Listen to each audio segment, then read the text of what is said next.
Lukas 16 ayat 1-18. Perumpamaan tentang bendahara yang tidak jujur. Dan Yesus berkata kepada murid-muridnya, "Ada seorang kaya yang mempunyai seorang bendahara. Kepadanya disampaikan tuduhan bahwa bendahara itu menghamburkan miliknya. Lalu ia memanggil bendahara itu dan berkata kepadanya, 'Apakah yang kudengar tentang engkau? Berilah pertanggungan jawab atas urusanmu, sebab engkau tidak boleh lagi bekerja sebagai bendahara.' Kata bendahara itu di dalam hatinya, 'Apakah yang harus aku perbuat? Tuanku memecat aku dari jabatanku sebagai bendahara. Mencangkul aku tidak dapat, mengemis aku malu. Aku tahu apa yang akan aku perbuat, supaya apabila aku dipecat dari jabatanku sebagai bendahara, ada orang yang akan menampung aku di rumah mereka.' Lalu ia memanggil seorang demi seorang yang berhutang kepada tuannya. Katanya kepada yang pertama, 'Berapakah hutangmu kepada tuanku?' Jawab orang itu, 100 tempayan minyak. Lalu katanya kepada orang itu, 'Inilah surat hutangmu. Duduklah dan buat surat hutang lain sekarang juga 50 tempayan.' Kemudian ia berkata kepada yang kedua, 'Dan berapakah hutangmu?' Jawab orang itu, 100 pikul gandum. Katanya kepada orang itu, 'Inilah surat hutangmu. Buatlah surat hutang lain, 80 pikul.' Lalu tuan itu memuji bendahara yang tidak jujur itu karena ia telah bertindak dengan cerdik.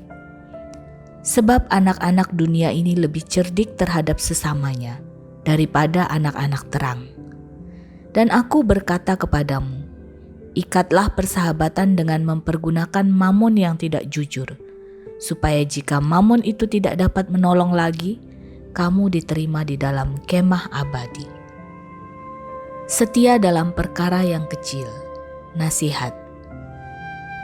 Barang siapa setia dalam perkara-perkara kecil, ia setia juga dalam perkara-perkara besar.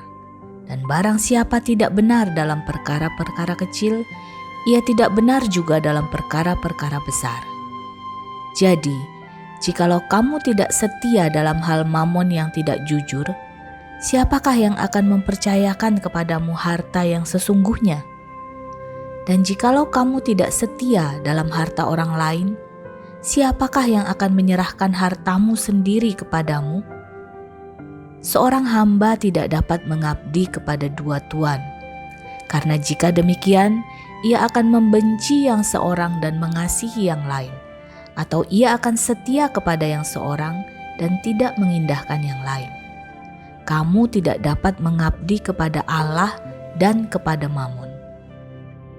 Semuanya itu didengar oleh orang-orang Farisi, hamba-hamba uang itu, dan mereka mencemoohkan dia. Lalu ia berkata kepada mereka, "Kamu membenarkan diri di hadapan orang, tetapi Allah mengetahui hatimu.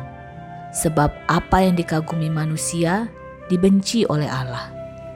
Hukum Taurat dan kitab para nabi berlaku sampai kepada zaman Yohanes. Dan sejak waktu itu kerajaan Allah diberitakan, dan setiap orang menggagahinya, berebut memasukinya.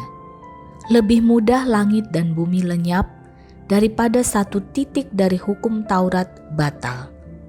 Setiap orang yang menceraikan istrinya, lalu kawin dengan perempuan lain, ia berbuat zina. Dan barang siapa kawin dengan perempuan yang diceraikan suaminya, ia berbuat zina."